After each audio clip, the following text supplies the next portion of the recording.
Good evening and welcome everyone. I think some of our audience are still joining, but we'll get things started. You're all very welcome. My name is Diarmuid Torney. I'm co-director of the DCU Centre for Climate and Society, and we're delighted to be hosting this webinar looking forward to the COP27 climate change conference taking place very shortly.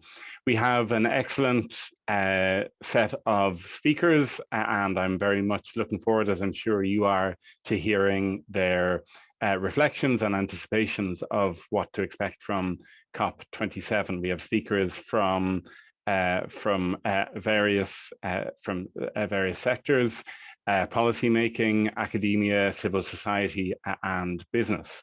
And they will be introduced very shortly by our moderator, and I'll hand over to our moderator in just a second.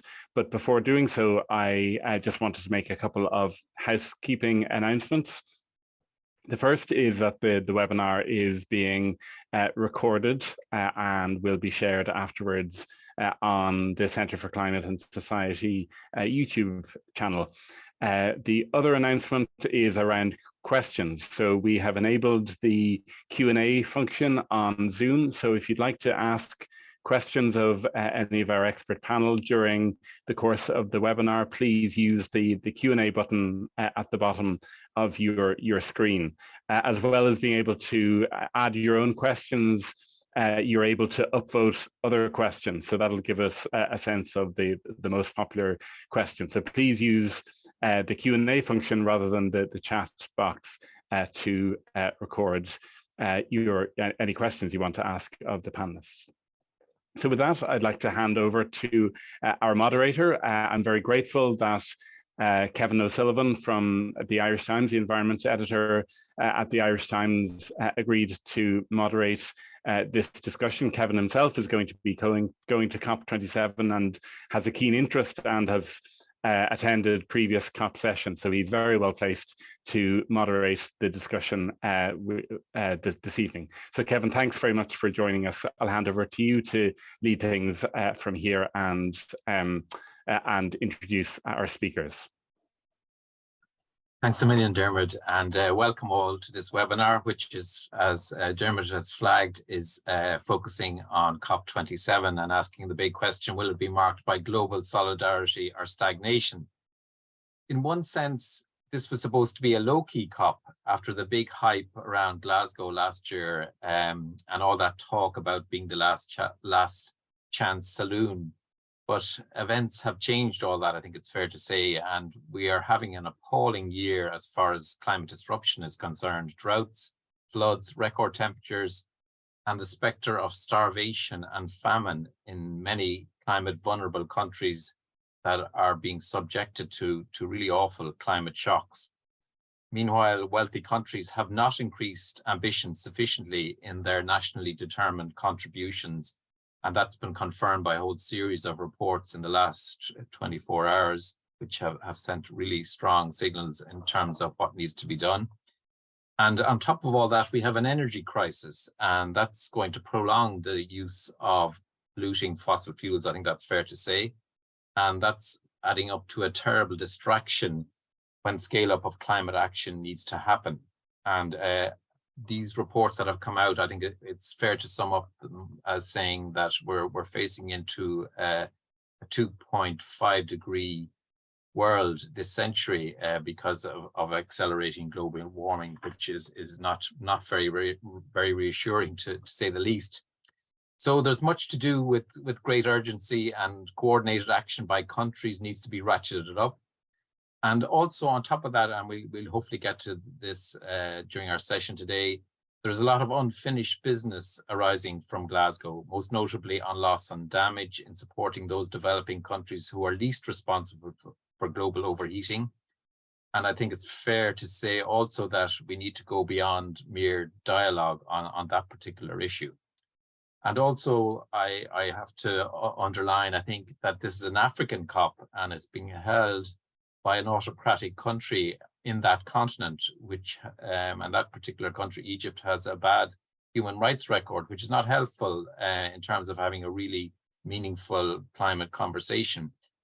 But I think separately, I think the time is right to support Africa in much more tangible ways, and in particular by having the voices of Africa heard at all levels, and particularly in the negotiation rooms.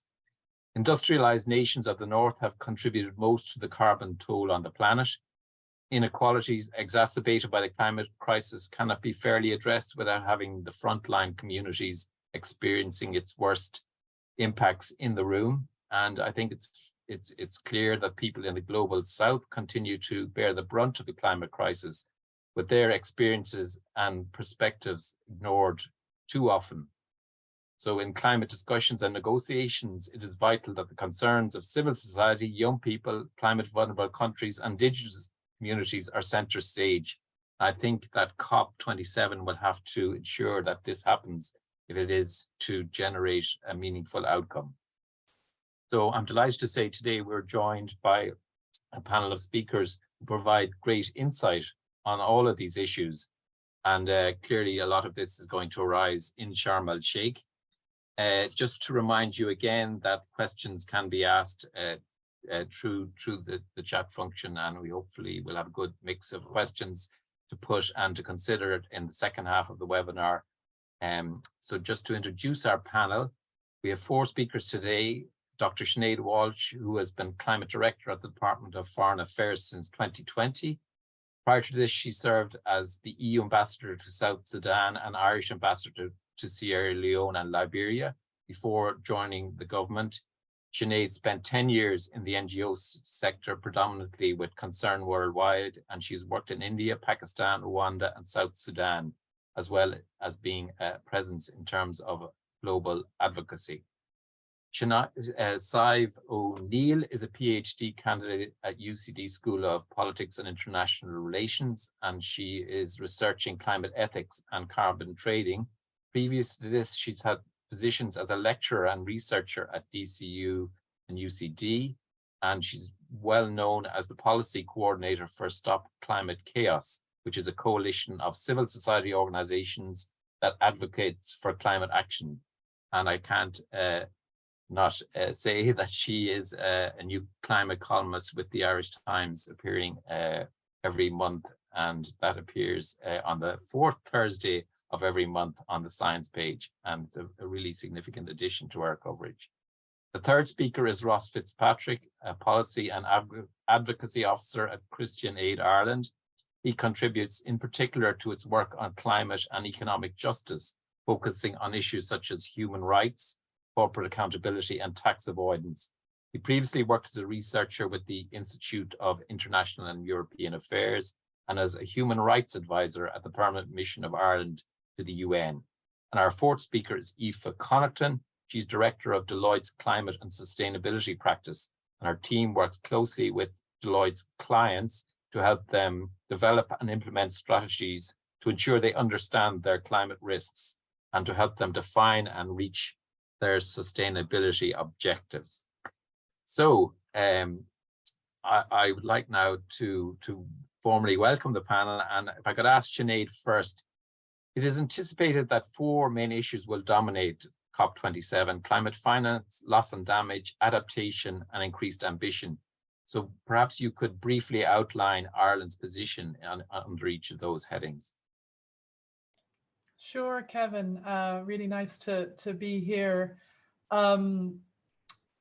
Yeah, I suppose as people will probably know, Ireland's positions at COP are the EU positions, right? So we work very hard kind of throughout the year to try to obviously influence those and have those align as much as possible with our own values and priorities. And people may have seen, but if not, it's easily available on Google. The EU positions were just finalized there, and they're on the web since last Monday. So that's kind of our sort of hymn sheet, as it were. And I think from an Irish perspective, I mean, what I might do is just is go in reverse order of what we're focusing on a great deal in DFA, because loss and damage is really our biggest focus this year in DFA, but I'll leave that to last because I tend to go on about it a bit long and our time is limited. So just really briefly on the other three issues first. I mean, I think on ambition, it's fairly straightforward. You know, Ireland and the EU, we're still very much pushing 1.5 and greater ambition. And last Monday in those conclusions, we were able to confirm that, you know, we think we will be able to go beyond our sort of plans, our 55%, because there's just a lot of measures that we have in the Fit for 5 package. So we basically said last week, okay, we may not be in time to say this for COP27, but by you know, quite soon we'll be able to review and hopefully increase the EU reduction, which again, apart from being important in itself, I think is important just in terms of inspiring action of others. So yeah, still very much strong on ambition for COP and pushing things like the mitigation work program and so on. Climate finance, it's a tricky one. Frankly, we haven't globally reached the 100 billion yet. I think we may be on 87.4 or something along those lines. The numbers that are just out, and I know the climate finance delivery plan will be out on Friday, which is where we as donor countries are outlining how we're going to do better.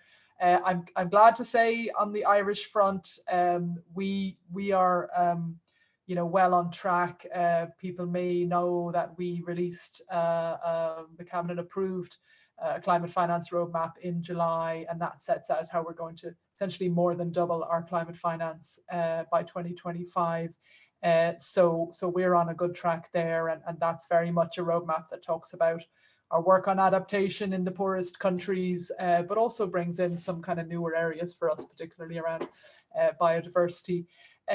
But I think just another thing, and you know, you referred to Ukraine, Kevin, and I really do think this is part of the picture. I mean, many of us are really donating huge amounts to Ukraine, and you know, it's just not really realistic to say that won't have an impact or come out of some of the same pots as our climate finance. And I think that's one of the reasons why the COP discussions about this 21C, as it's called, you know, broadening the base of where we get climate finance is really important. And this is something we're keen on, and the EU is keen on for COP27, is to try to get further on bringing more sources of finance in for you know, for the climate challenge, not least given that public funds are pretty constrained.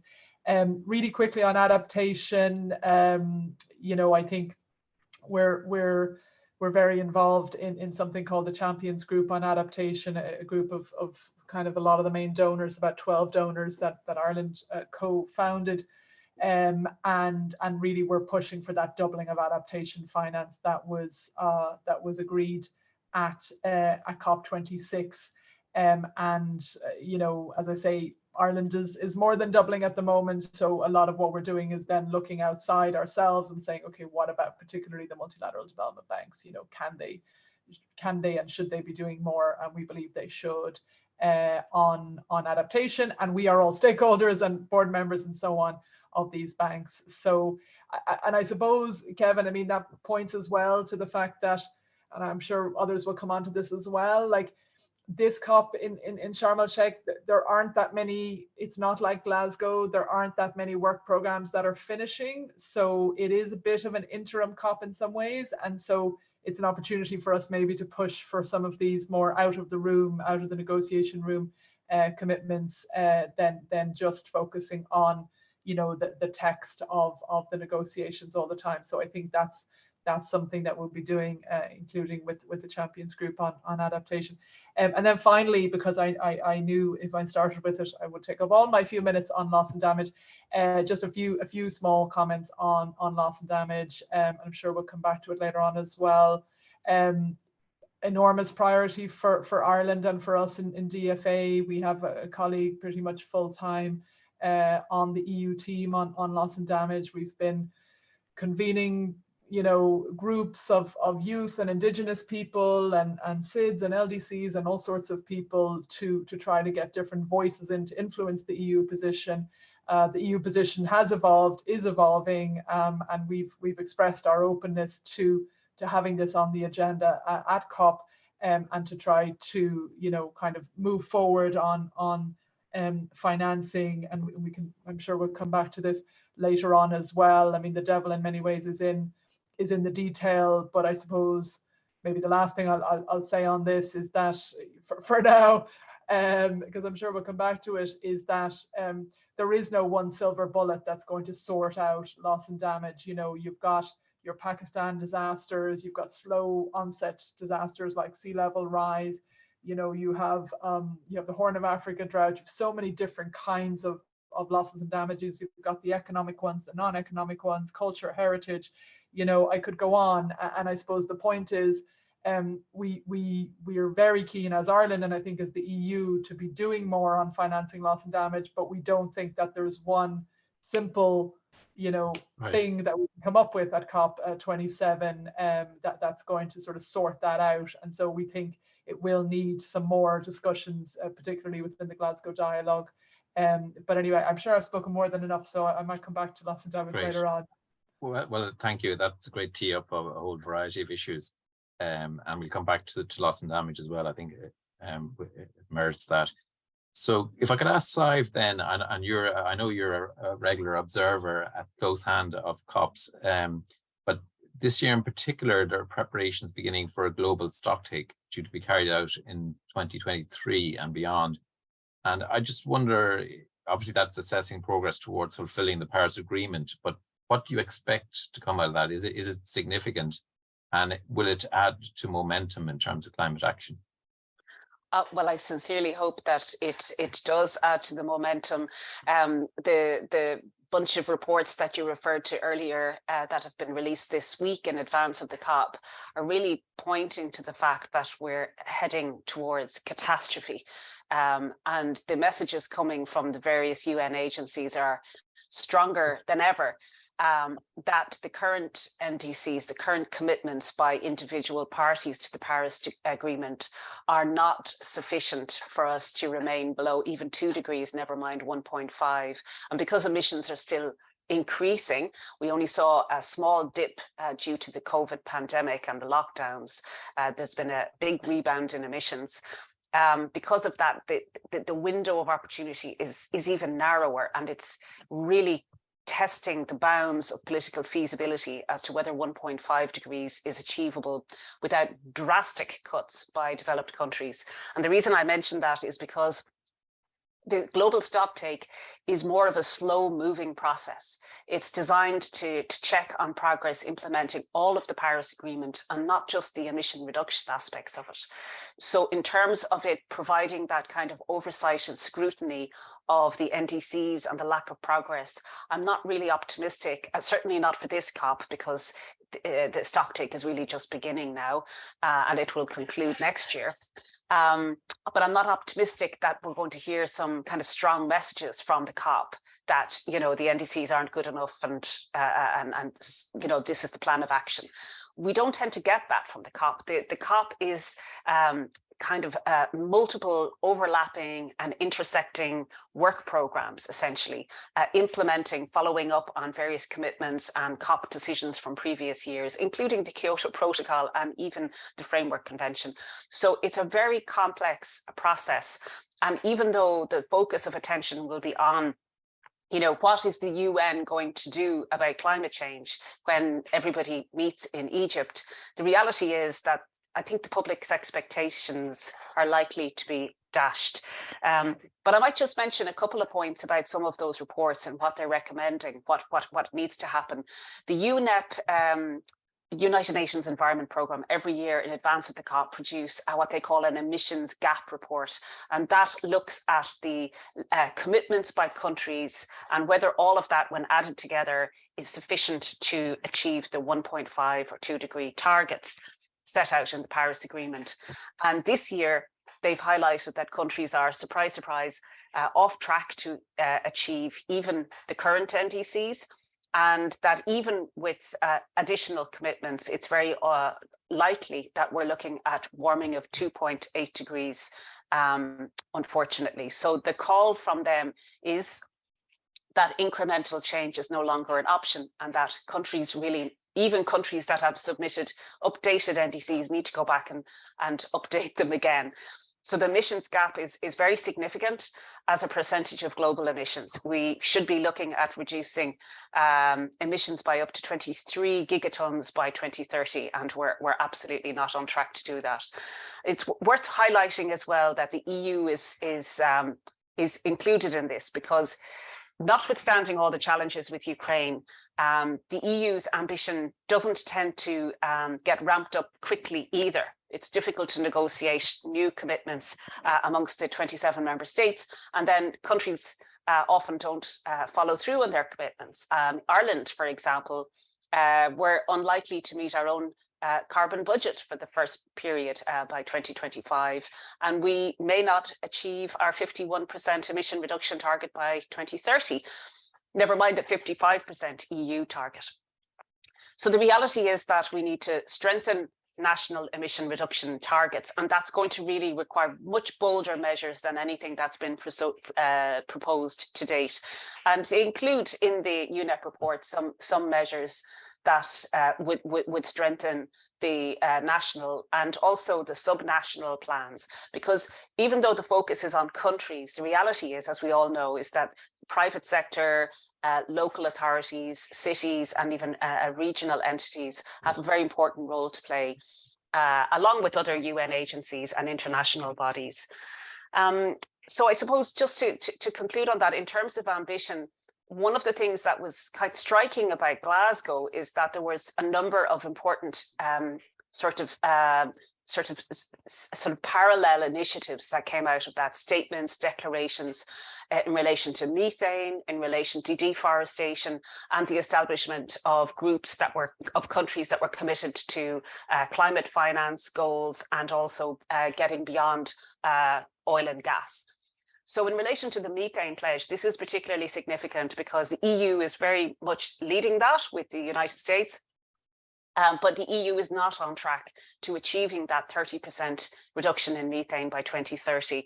And it's quite clear that even though methane emissions come from fossil sources as well as land sources, that we have a big problem with the livestock sector in Europe. And without new measures, the EU's methane reduction is likely to be as little as 17% instead of the 30%. So we have a huge job of work to do, you know, within the EU and within Ireland to live up to what we committed to last year, never mind whatever we commit to in Egypt. Yeah, but that's really clear, and I think we'll come back to that in terms of how realistic 1.5 is in a few minutes. I think those reports are pretty pessimistic, and some of the language used implies that 1.5 is gone. But anyway, we can revisit that shortly.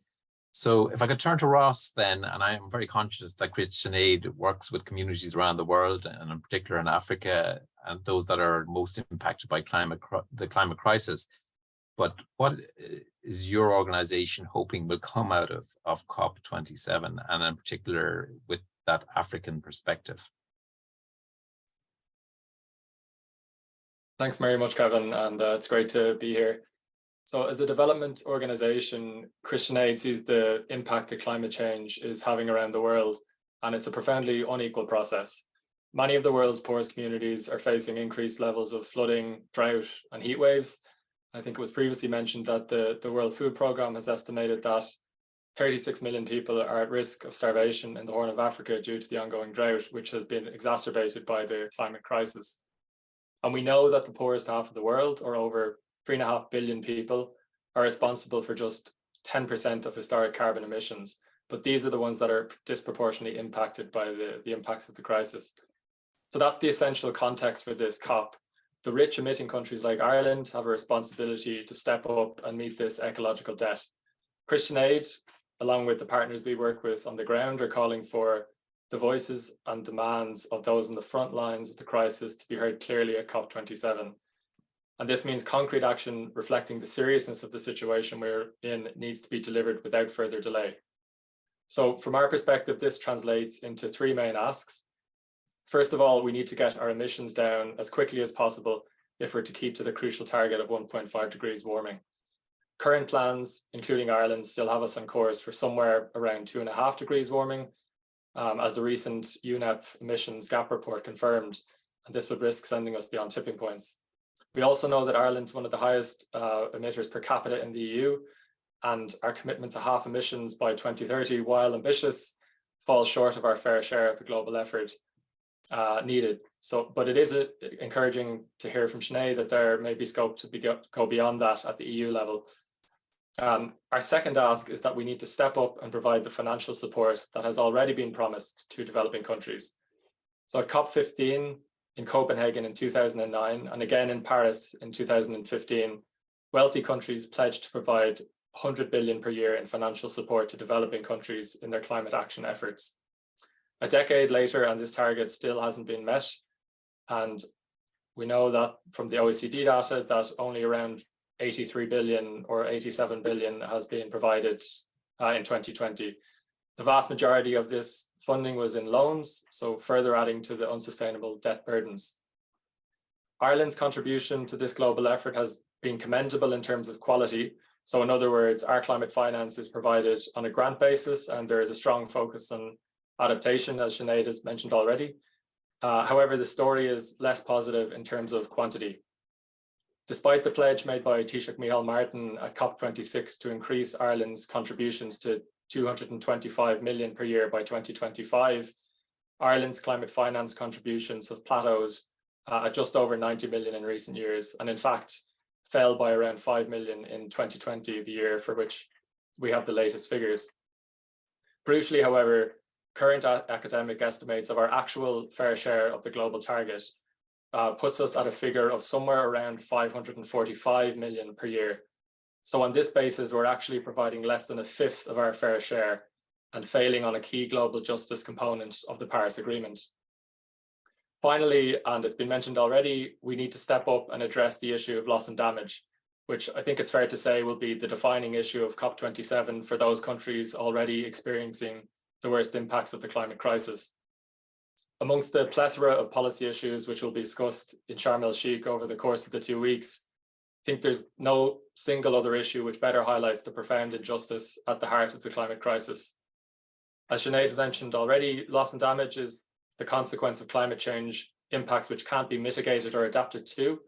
And crucially, it's the poorest countries in the world who have contributed least to the climate crisis, which are bearing the brunt of the massive losses and damages from extreme climate impacts.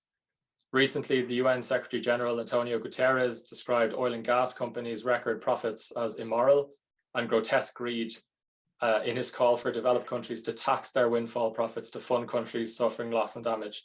So we as Christian Aid would agree with the Secretary General, and our main ask for Ireland would be to support the establishment of a loss and damage finance facility to provide crucial new and additional funding for loss and damage.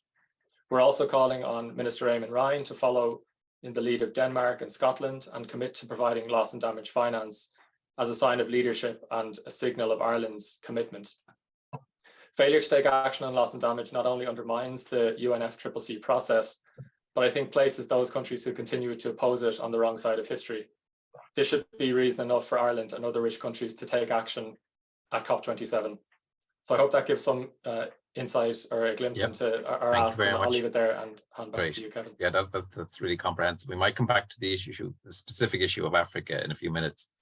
So if I could ask Aoife then, I know Deloitte works with companies of all sizes on developing and implementing sustainability plans, but how does that sort of interact with the COP? Like, do companies really watch what's happening there? Do they make a big contribution themselves? To what extent do you think they will have an influence on COP27? Yes, it's a great question, Kevin. Thanks. And I think the extent to which they pay attention, it's kind of a yes and a no answer.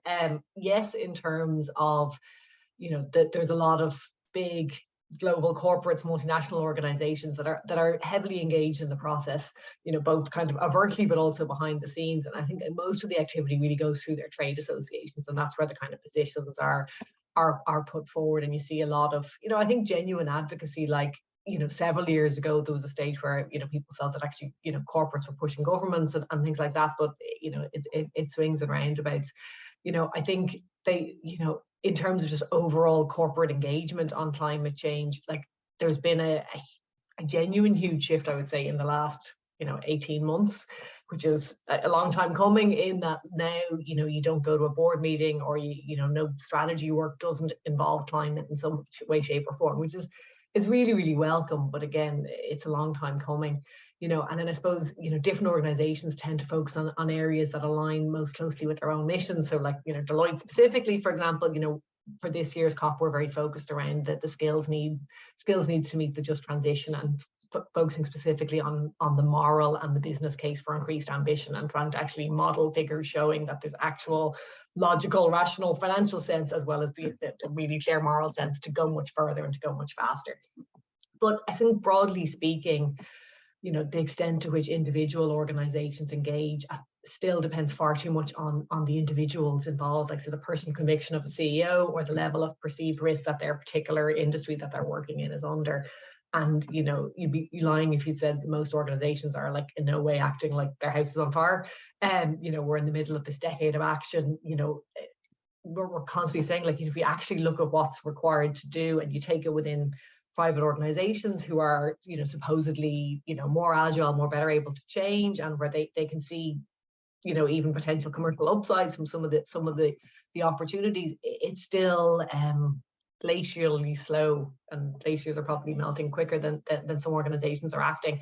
And I think actually just the level of genuine comprehension about what having our carbon emissions looks like in 8 years, like the level of transformation that's going to drive and that's going to be needed, is still only starting to sink in. So we're seeing organizations where they, again, really welcome. We're seeing lots and lots of, like most big corporates have committed to setting science-based targets, which is fantastic. But the process itself, Organizations spent 2 years, committing officially to setting science-based targets, and they need to be acting today on actually doing something to reduce it, because it genuinely is difficult for people, or for organizations. And I think just in terms of how organizations are directly, for this COP in particular, how they're going to be directly impacted by the decisions, what we tend to see is that it's more of an indirect impact. So what we're seeing is that the big levers, the big things that actually make organizations do things,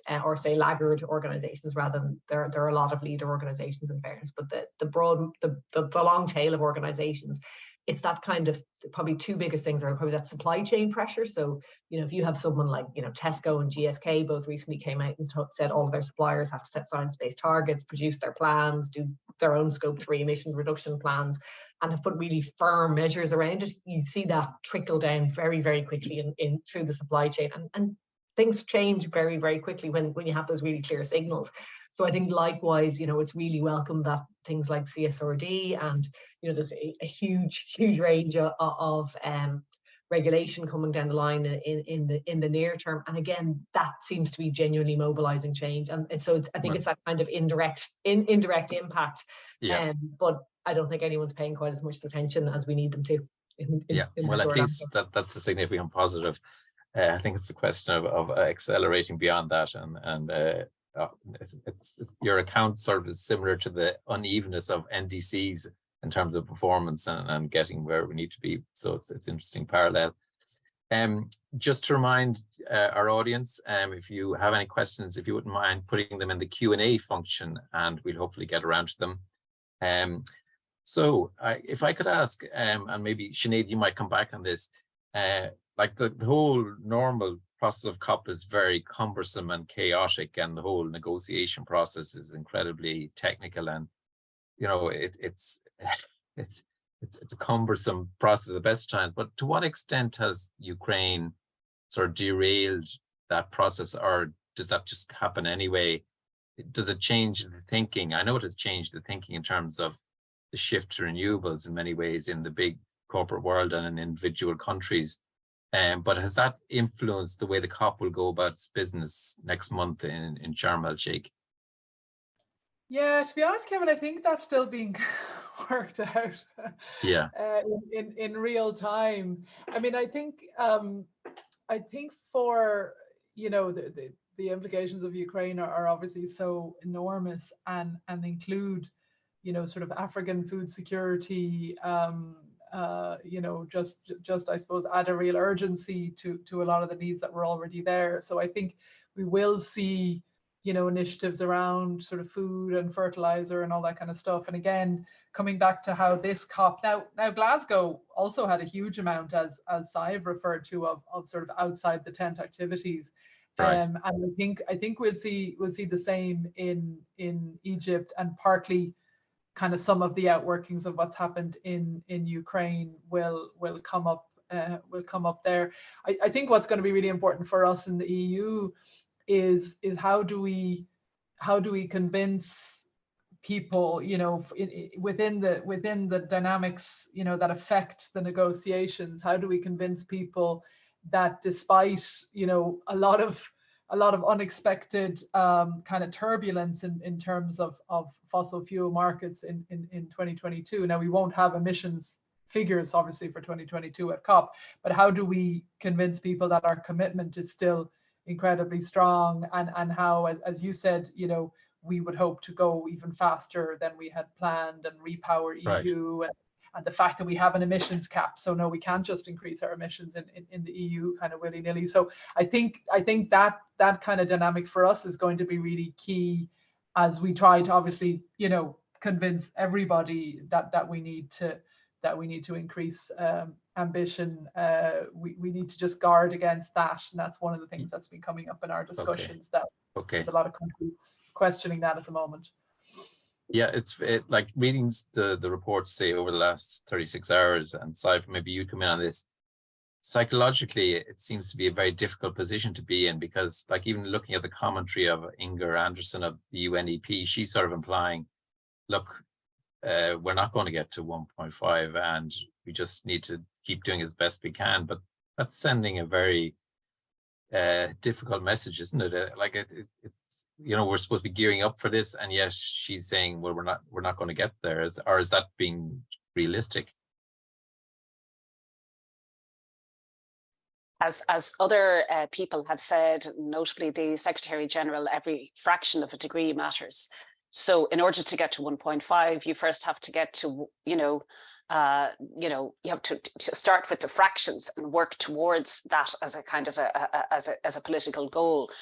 So I think, unfortunately, political language and rhetoric tends to oversimplify what's at stake in terms of understanding 1.5 as a threshold, as one of a number of planetary boundaries that we're already transgressing, and that the situation isn't anymore about what's convenient or what's desirable or even what's, you know, cost efficient.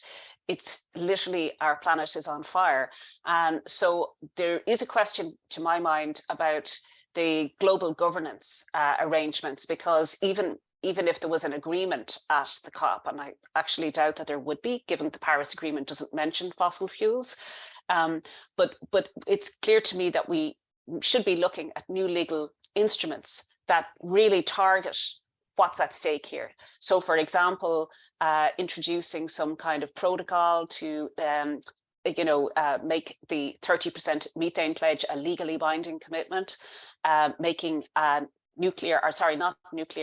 fossil fuel non-proliferation treaty, as has been recommended, I believe, by the European Parliament in its submission to the COP. And there are other measures that we can do within the Framework Convention to, I suppose, solidify the legally binding nature of the commitments that have been put in place, but in a very vague manner already. But unless you have countries willing to take the lead on that, it's not going to happen.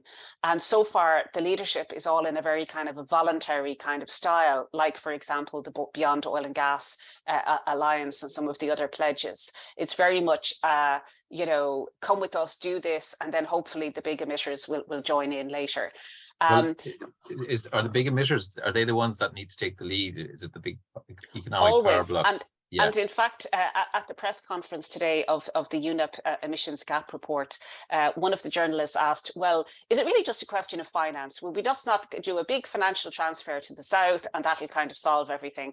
And she was absolutely spot on in highlighting the kind of moral responsibility of the global north in terms of their historical emissions, and that regardless of the finance issue, there was a need for radical mitigation policies to come from the north.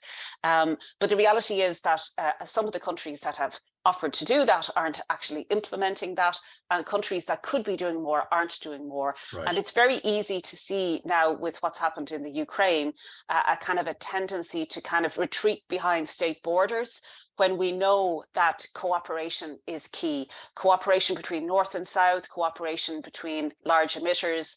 It's got to happen at every single scale. And if I just might mention one final point, John Kerry has highlighted the importance of rekindling the US-China relationship. Yeah. I think he's absolutely spot on. And so unfortunately, lots of other political and geopolitical crises are kind of leaking in to the COP system. Big issue. And that is very, very difficult. But climate diplomacy has to be put center stage for every state, and also in every state's relationship with every country. Yeah, and like seeing that dynamic at play in Glasgow was utterly fascinating, but obviously there's been a lot that's strained that relationship in the last year.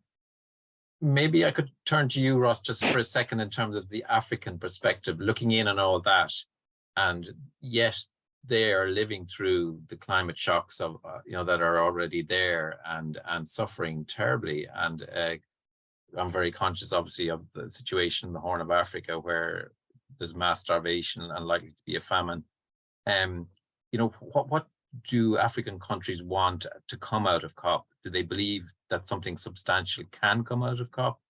Is there going to be a specific element of the outcome that might recognize their situation and deliver something tangible to them? Yeah, I mean, I think what we're hearing from our partners on the ground, Kevin, is that the best possible outcome from this COP would be the establishment of a loss and damage finance facility. Right. And in addition to that, crucially, we need the recognition from rich emitting countries of the principle of the need for new and additional funding, in addition to the climate finance that has already been provided for developing countries.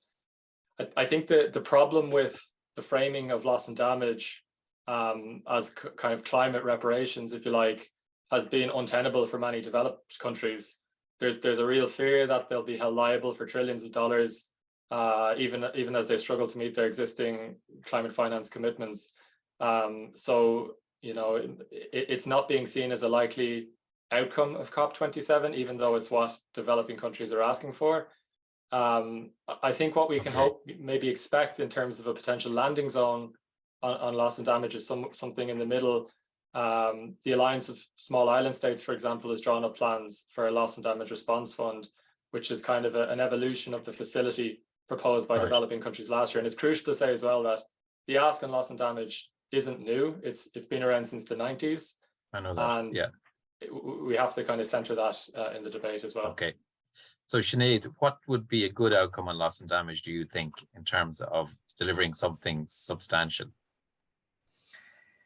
Yeah, I'm conscious, Kevin, there's also a couple of questions on loss and damage in the Q&A. So will I try to address those? To address those as well. Look, I think I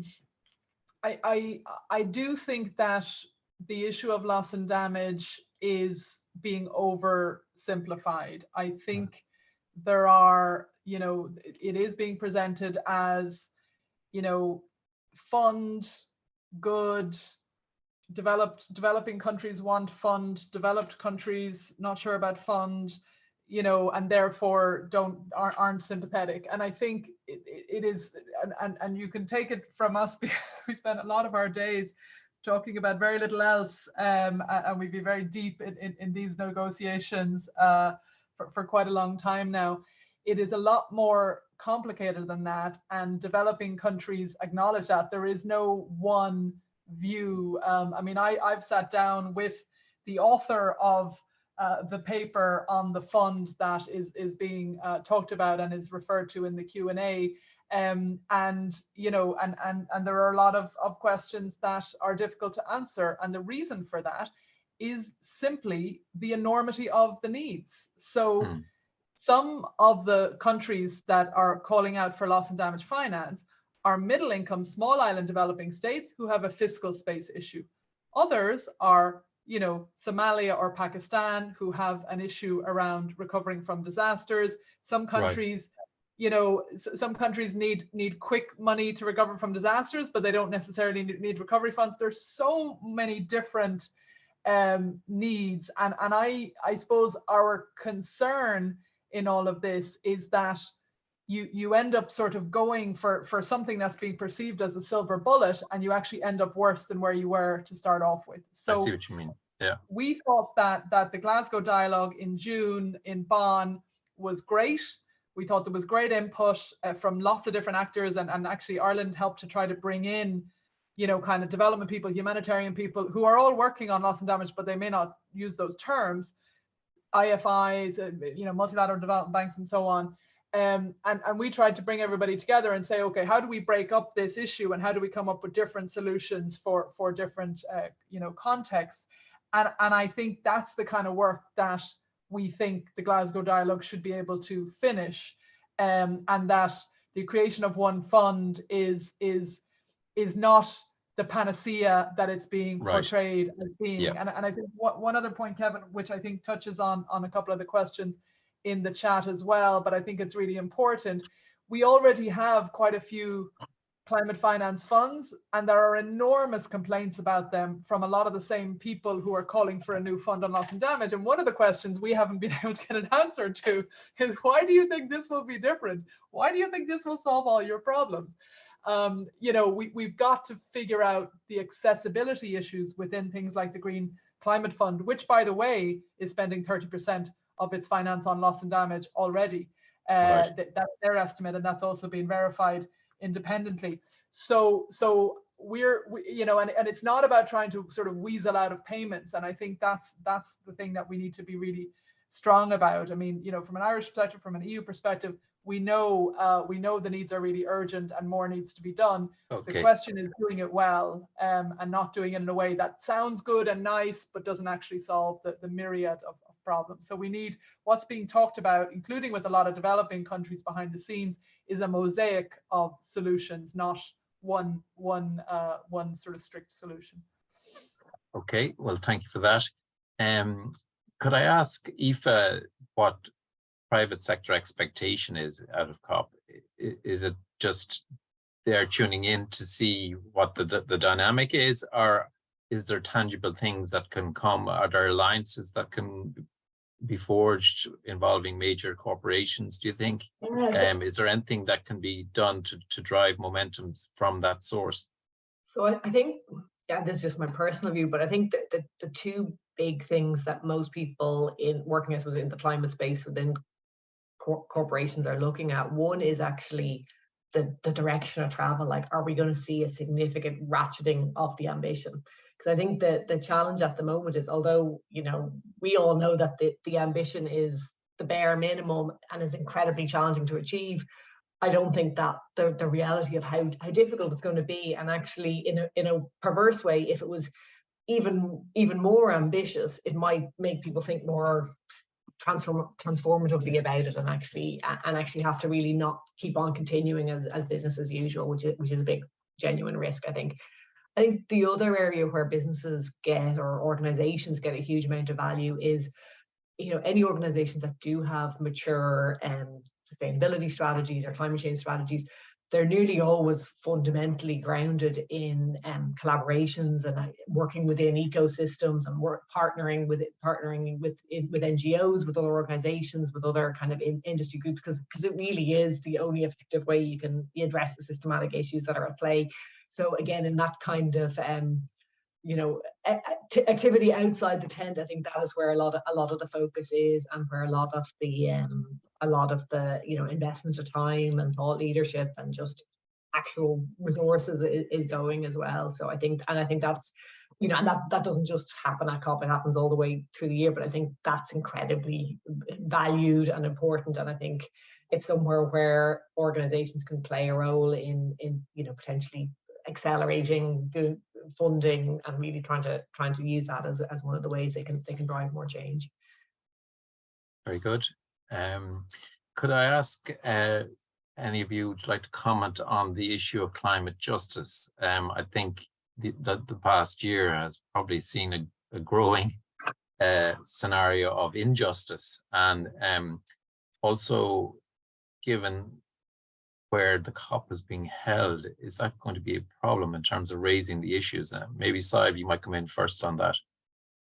Yeah, I'll answer it without reference to the Paris Agreement, because maybe Ross or Sinead or Aoife would like to comment on specifically how we could interpret the agreement. But I attend lots of other workshops around carbon budgets and living within planetary boundaries. And there's a complete consensus opinion that I get attending those kind of workshops with like-minded, ecologically minded folk, that we need to start thinking in terms of living, managing our resources within, if you like, ecological space, including the climate space, the climate boundaries, which would bring per capita emissions down for a country like Ireland to about 1.6 tons of carbon dioxide equivalent per annum, as opposed to the 7.5 that it is at the moment. And at the same time, consider how we use other resources as well, so that we're, I suppose, making a much lighter impact on the planet overall. So then the question becomes, well, if you set limits for those things, or kind of a sort of fair share per capita, which is a very, complex thing to do given the heterogeneity between countries and the different kind of resources and climates and everything else. But just to take it as a kind of working, rule of thumb, the obvious next step is a massive program of redistribution, because as long as you have such deeply entrenched inequality between countries and within countries, setting those kind of constraints would not be socially or politically acceptable. So those are the conversations that I have around climate justice everywhere else. But in the context of the Paris Agreement, it's as if climate justice is a drag on progress. It's as if it actually slows us down instead of speeding us up. We have the opportunity to reimagine our economies. In fact, we are going to have to do that. Even UNEP's report, the WEO, various organizations that are producing reports just at the moment are calling for this kind of transformation. If we don't do it, the consequences are deadly. They're deadly and catastrophic. So the question is, how do we do it in the most just manner? And there are lots of solutions out there, lots of ideas on the table, but we tend to get bogged down in kind of conceptual arguments, and we don't focus enough on the kind of straightforward policy options that we can implement quickly at home and between countries internationally that have been on the table for years. Yeah, well, that's a very strong response. Thank you for that. Ross, we have a question here from one of our panelists. What do you think of the issue of Coca-Cola sponsoring the COP? How do you respond to that? I know there's a long history of inappropriate sponsorship going back over many COPs, but that one in particular. Yeah, thanks, Kevin. I might, before coming to that question, might very briefly just push back on a little bit on something Sinead said with regard to the financing facility for loss and damage being a silver bullet. Just really quickly, I think just based on our conversations with NGOs and countries in the global south, there's actually an acceptance of how complicated and difficult this is. We as Christian Aid, along with Climate Action Network, have published research on different funding options for loss and damage. So we're aware of how complicated it is, but I think the key issue here is that there's no trust at all in any of the discussions that are ongoing at the moment, such as the Glasgow dialogue, will lead anywhere, will lead to money on the table. So what we really need to see is acceptance of the principle, which I mentioned earlier, that countries responsible for causing the climate crisis are actually going to step up and provide this finance. So Scotland and Denmark have already done this. And in overall terms, the amount of money they've offered up is quite small. But the key thing is it's recognizing the principle that it's new and additional to existing climate finance. On the issue of Coca-Cola, and I guess the COP being held in Egypt more generally. Yeah, I mean, look, as civil society organizations, and having talked with our partners in Africa, you know, we're faced with a pretty difficult moral choice in terms of whether or not we should participate in this COP at all, because of, you know, the fact that it's potential to be greenwashed, etc. But on the flip side, if we sit this COP out, we can be sure that it won't be sat out by fossil fuel executives or delegates from countries trying to drag down ambition. So I think what I'd say to that is we'd feel it's important to be there, argue for global climate justice, and lend our support to criticism of the appalling human rights record in that country, and especially the restrictions around COP.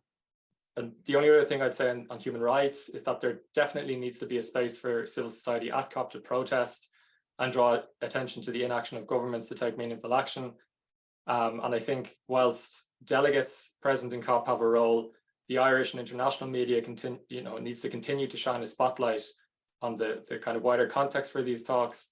And the Irish government needs to continue to live up to its reputation as a champion of civil society space by raising the issue of human rights with the Egyptian government on an ongoing basis. Very well put, and that puts it up to us all, I think. So we're coming to the end, and I would just like to, I'm adopting a new ploy nowadays to try and inject some realistic optimism into proceedings, and so I'd like to get a quick overview from you all as to, you know, where you're heartened by things progressing against all the odds even. And for example, today the IEA report on its annual report had some very interesting lines about the ending of fossil fuels, and that deadline or that ultimate point is within sight. And I thought it was remarkably strong observation from the IEA, and heartening given the way certain countries are falling back on fossil fuel use, given the Ukraine war, etc. But maybe if you'd all give a quick overview on what else you think is positive and that might serve well at COP27. So we'll start with Sadhbh on that one. Unfortunately, I'm not so wildly excited about the IEA, for the simple reasons they're talking about peaking fossil fuel use. And of course, that does need to happen. You know, obviously, for it to come down, it has to stop at a certain point first. But peaking fossil fuel use isn't the most important indicator to my mind. But I won't go back over what I said before. In terms of what's given me hope, to be honest with you, what's given me the most hope in the last few weeks is to see activists back out on the street again, protesting. Obviously, COVID-19 was a hugely disruptive, event in terms of people getting together and organising as citizens, as people against, the climate crisis, demanding action, and also pushing it out there under people's noses. They've just this genius for making everybody sit up and pay attention. So that has really lifted my spirits, and I'd love to see more of that happening in Ireland. The other thing is that there's, I understand a bunch of young people that are going to be attending the COP as part of the Irish Overflow delegation, which is also fantastic, because in the first few COPs I attended, there were very few young people, but that's changing now. And it's important that we have representation from youth and civil society very strongly represented on the streets and in the corridors. So I look forward to that. Very good. Aoife, do you want to come in?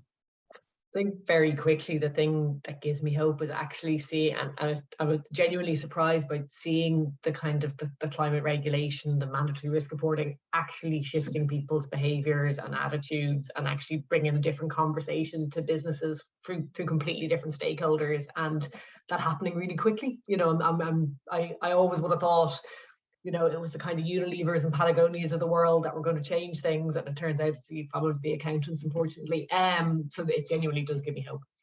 Good. And Ross? Yeah, very briefly, Kevin.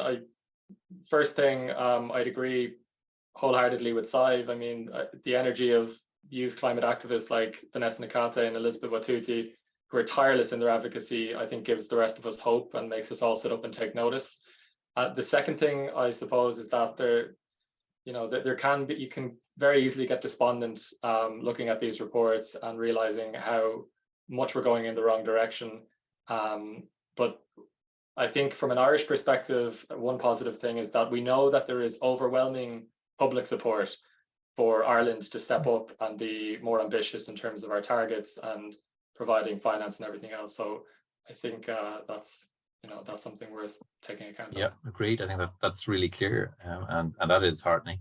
Sinead, I'm going to give you the final opportunity to speak. Thanks, Kevin. Yeah, I mean, I think two things, and picking up a little bit on what Ross just said, and Sadhbh, we have actually a tripling of the kind of civil society passes in our delegation from COP26 to COP27. So we have a new youth delegate program, and we're funding various people from Ireland, but also from developing countries to be included in COP. And I think, as others have said, that's really important. Also, we have no less than our Taoiseach, our Minister Ryan, of course, leading the delegation on behalf of DEC, and also our two foreign affairs ministers, Minister Coveney and Brophy, going. And I think that will also help, you know, to keep it in fine newspapers like your own, Kevin, and also just to bring some of those issues back home, because our politicians are there. And finally, I do think, I mean, we probably could have had a whole panel just on loss and damage and had it go on for several hours. But I do think that the position has evolved. I think the EU position has evolved. I think we are seeing movement in general on having this on the agenda and moving towards you know, more agreement on it. So I am optimistic that we can agree something on loss and damage that keeps us in a better that has us in a better situation than we are today, and that helps try to address some of the unbelievable urgency of the needs. Very good. Well, we'll hold you to that. So just to thank you all very much, and I think you all come with different perspectives and complemented each other very well. So we're very grateful. And for those that are going to COP, I wish you well, and hopefully we will get something substantial out of it on a whole series of levels. And as implied by several of our speakers, that it might be outside of the room. And equally, we could only hope that Africa is fully recognized in terms of its issues, and that it separately gets something substantial out of such a COP. So thank you very much, and I'm going to hand you back now to Dermot. Thanks very much, Kevin, and thank you to all of our expert speakers. I think you'll all agree that we had a very rich and insightful discussion, a discussion that could, as Sinead alluded to there, have carried on for quite a lot longer, but we are stretching into the evening now, so I think it's time to bring the discussion to a conclusion. So I'd just like to thank each of our four speakers for their contributions: Sinead Walsh, Sadhbh O'Neill, Ross Fitzpatrick, and Aoife Connaughton. I'd also like to thank Kevin O'Sullivan for expertly steering us through the discussion this evening, and thank you, our audience, for joining us. To keep in touch with the work of the DCU Centre for Climate and Society, please check our website, dcu.ie/climate, and follow us on Twitter at DCU Climate. Thank you all very much for joining us, and enjoy the rest of your evening.